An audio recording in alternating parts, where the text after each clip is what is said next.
to DSGN View. Here we examine obstacles combating our nation and we cautiously think out of the box to offer alternative solutions to solve them. My name still remains Oluwafumito Adeleye, and I am with Diaspora Solution Group Nigeria with headquarters in Los Angeles, in California, and also Seattle, Washington. Joining me on the show today, I have Ajira Malifa. Thank you for joining us. You're welcome. Thank you. We'll be looking at a very significant topic today, which is crime control and arm reduction. Okay. So we want to see how we can bring about the reduction of arm in Nigeria and also to control crime. Okay, as we all know, and as research has shown us, that the United States employs a comprehensive crime control system that emphasizes swift law enforcement and effective judicial processes, and also community involvement to maintain public safety.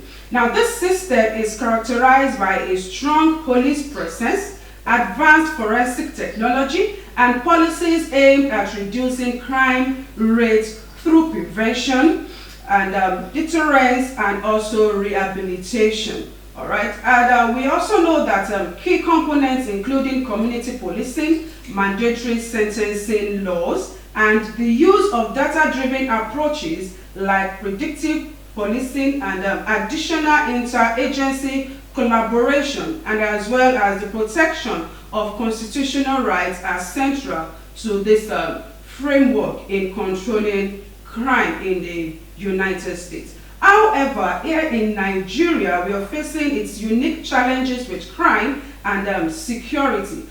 We know we can learn from the United States system by enhancing law enforcement capabilities and also investing in modern technology, and also fostering community partnerships. This will definitely enhance every movement that we take, and implementing modern criminal justice practices will also improve the police training and establish specialized units for different crime types in Nigeria. And furthermore, we know that we can also adopt data-driven crime mapping and community engagement strategies. That this can help in early crime detection and building trust between law enforcement agencies and also the public. Now, care must be taken to align these strategies with Nigeria's social, cultural, and legal context in order to achieve a lot of strategies that are being put in place, and also emphasize on respect for citizens' rights in Nigeria. Now, to do justice to this topic with us in the studio, we have a very, very prominent personality in person of Mr. Gideon Shobaloju Oyeleke. He is from Seattle, Washington, and is a retired probation officer, once correction officer prior to becoming a probation officer. Mr. Gideon received a Bachelor of Science in Criminal Justice from University of Nevada, Las Vegas. He also has a diploma in lie detection from Baxter's Lie Detection School in San Diego, California. He is a mental health professional and current president of Diaspora Solution Group Nigeria. Mr. Gideon Shobaloju Oyeleke, thank you for joining us on the program today. Thank you. You are most welcome, sir.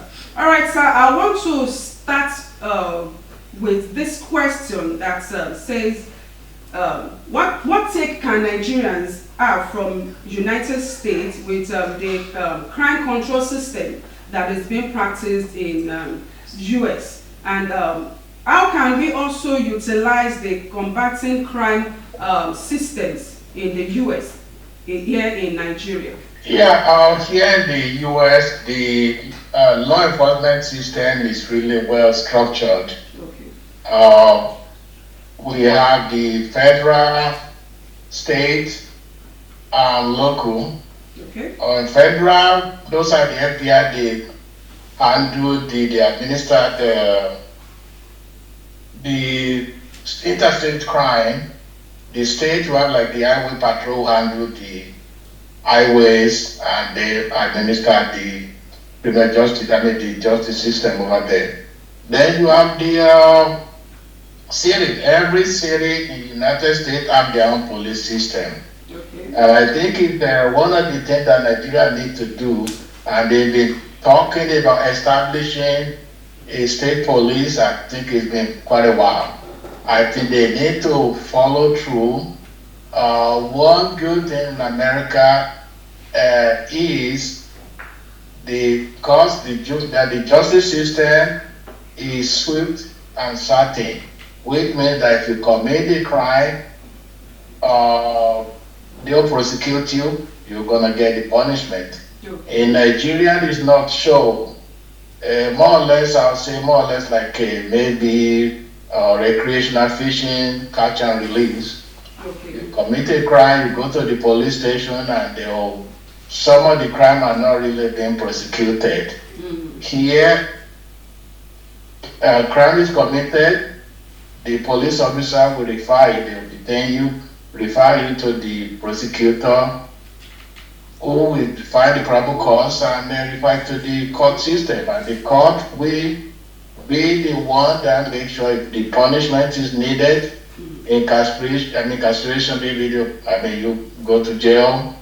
And if you need some services that maybe you need a rehabilitation, incapacitation, make sure you don't commit the crime no more. Okay. That is the way the law enforcement, that's the way the justice system work here. Okay. So Okay, Mr. Gideon, please, let's highlight a little bit. What can we call a crime? Because like you said in the road, you said there are some crime we commit in Nigeria that we just go free. And in America, it's not done that way. So let's elaborate a bit. What can we, categorize as being crime in others and not crime in Nigeria? Well, okay, if I understand your question, you're asking me about some of the crime Yes, some of the crime. That is really for you. Is that what you're saying? Some of the crime that is, if it is committed in US, it is a crime. But in Nigeria, we go scot-free. Like what and what? It's not that way. What I mean by some of the crime are not really being prosecuted in Nigeria. Okay. It's like maybe you probably rob somebody or you commit like maybe a theft, simple theft or whatever, the police arrest you. After you have been bailed with some little money, the case may not be referred to the court system. That will be the end of it. No. There's something they call labeling theory, whereby from the word go, we know everybody have an ID system, if they slap somebody or whatever, maybe they have anger problem that need to be dealt with in rehabilitation. But that one individual have the record and that's gonna stay with them for a long time. In Nigeria, I don't really see any system that do rehabilitation. The justice must be swift and certain. If I said that if you steal my cow, you're gonna get a year prison, and all the other thing is not that. It's got to be immediate, and the punishment got to be certain. Sometimes the court system have the discretion on the sentencing. It could be a rehabilitation and all the other things. So those are the way it goes. And they involve the community. There's so many other, plenty of crimes. Okay. Now you talked about involving the community. So in what way has community policing in US reduced crime rates, and how can Nigeria implement such policy? Community policing, number one thing that before you become a police in America, you get trained. You go to the academy. For every job you do in law enforcement system, you go to the training, you go to the academy. They teach you about the law, they teach you about the human right that you cannot violate. If you violate this, You do this while you are being employed, your agency will get sued. Okay. And there's always training going on all the time. Okay. Community policing is like they said, majority of the crime are committed by the adolescents, the youth. And not the old people. The old people they don't want to go to jail. Okay. Yeah, they don't want to go to prison. The old people commit crime too. Here, the police system, they liaise with the community. For example, in the high schools, we have what we call the resources officers, the police officer that's right there. Okay. They have their own office at the school, high schools. Okay. And they wear their uniform, their authority figures, and everybody, student praying, there is an authority, they don't want to commit crime, and if you commit crime, you go to jail. So that scared them. And the community over there, I don't really think the police goes to the schools. The majority of the crimes are committed by youth, drug, and in Nigeria now we have Yahoo and all the other things. I think Nigeria need to work on rehabilitation with the youth and liaise them with the community. But in the community, those are the ones that help the police. They solve the crime. Okay, sir. Somebody shot a gun, the police is not there. The detective will be the one that come and do the investigation. Yes. The community will be the one that will resolve the crime. Okay. All right, sir. Talking about the youth, I want to ask that in what way has technology contributed to crime rates here in Nigeria and as well in US? Yes. Well, that is one thing. You cannot have a law enforcement system, justice system without science.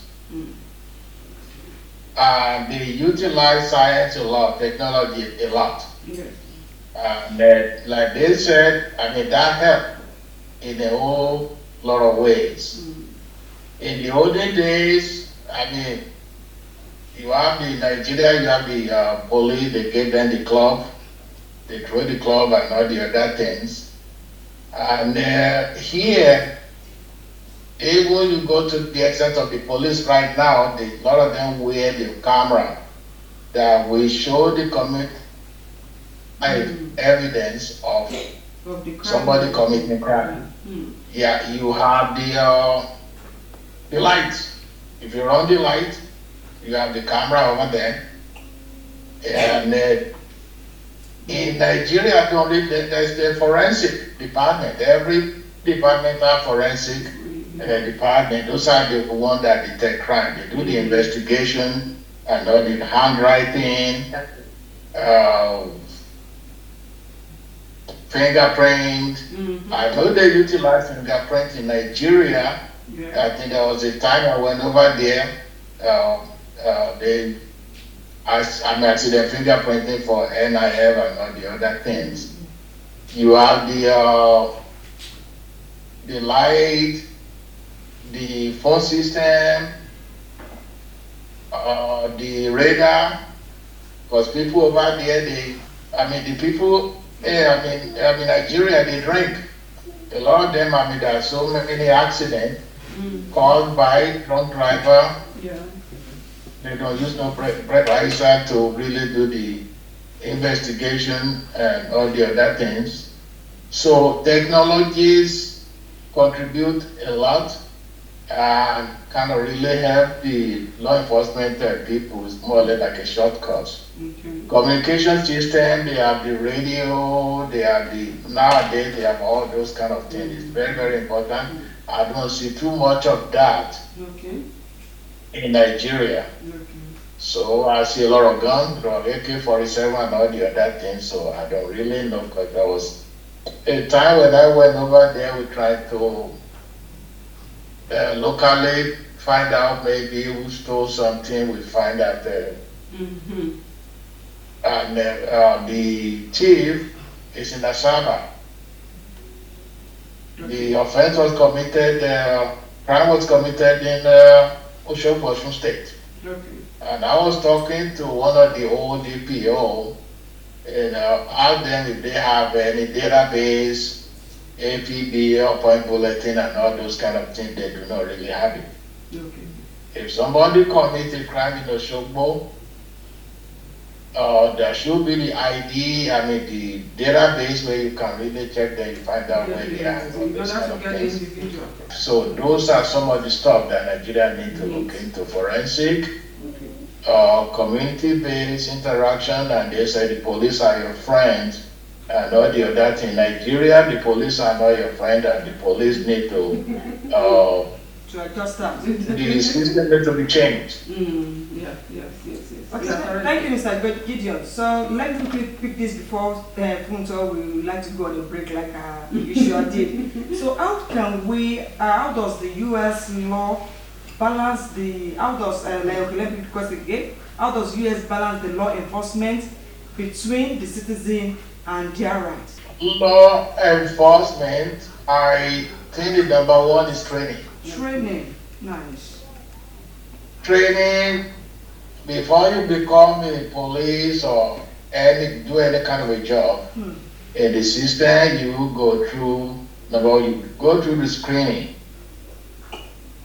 You don't want to give a gun, AK-47, to somebody who doesn't have orientation. Without the psychological evaluation, somebody would really trigger happy individual.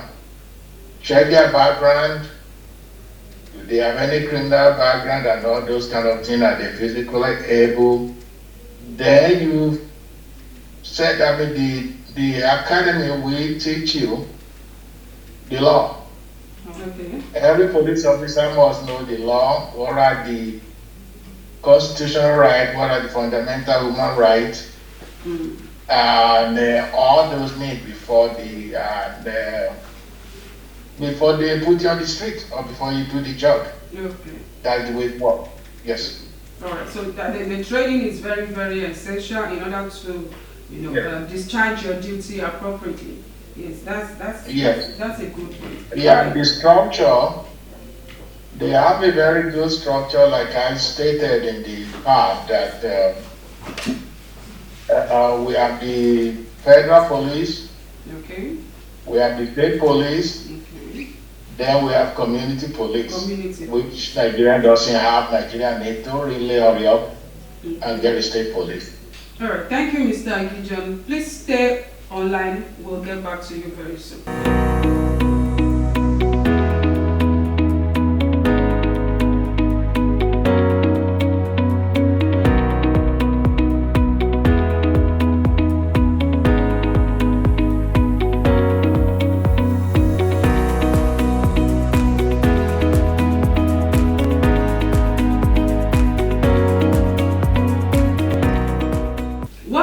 It's still DSGN View, and we still have our guests in the house joining us, Mr.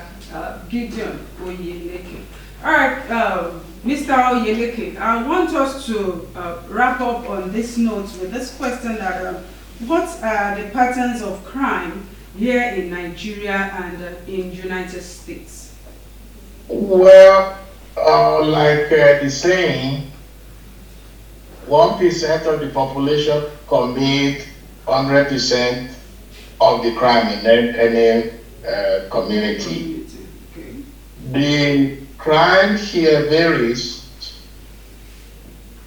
kind of similar, but in Nigeria it varies. Here in the US, you have people that have personality problem, maybe mental health problem, substance abuse, or poverty, economic issues, substance abuse, maybe drug issue, and all the other thing that is going on. Okay. In Nigeria, there was this saying, that is the saying actually, that when you have a suppressed economy, there is bound to be crime. Majority of the crime in Nigeria, like this, and maybe all over the world, they are well educated and everything. Crime in Nigeria is economic. There was from the police, there was a report that about 33% of the youth in Nigeria are unemployed. As far as the drug is concerned, the police report stated that about 10,000 people, youth, were arrested in 2022. Majority of the crimes are cyber related, like maybe computer fraud, Yahoo. And as far as the NDLA reported that about 60%, actually 33% increment on the drug use. All this in the olden days, they don't used to have drug, but nowadays people are using codeine, a lot of alcohol, a lot of marijuana. Marijuana is not a big thing no more in Nigeria. There's drug use, there's economic crime, and I believe that the government needs to take a lot of actions. The action that I mean is just rehabilitation. I don't see anybody having like a drug rehab in Nigeria. I never heard of it. Maybe there is. And a lot of people, a lot of youth that use them, they don't think it's a big deal. Marijuana is not a big deal. Yes, they don't see it as something that's important that they need to, take their hands off crime activities. Yes. Okay. Thank you. Thank you very much, Mr. Gideon Oyeleke. All right, viewers, you've heard it all from Seattle, Washington. We've been talking with Mr. Gideon Oyeleke, and he has been able to highlight to us some of the crime rates here in Nigeria and that's in the USA. Okay, and Ajara Magifa, I'm sure you would agree with me that we need to emphasize more on reduction of harm. So we need more sensitization so that people can just know it is not worth doing. Yes, thank you. All right. Thank you for joining us on the show today. It's been good having you. We'll love to hear from you as usual. Like, comment, and also share on your various social media handles. Thank you for joining us. We'd love to see you on the same dial next time. Bye-bye.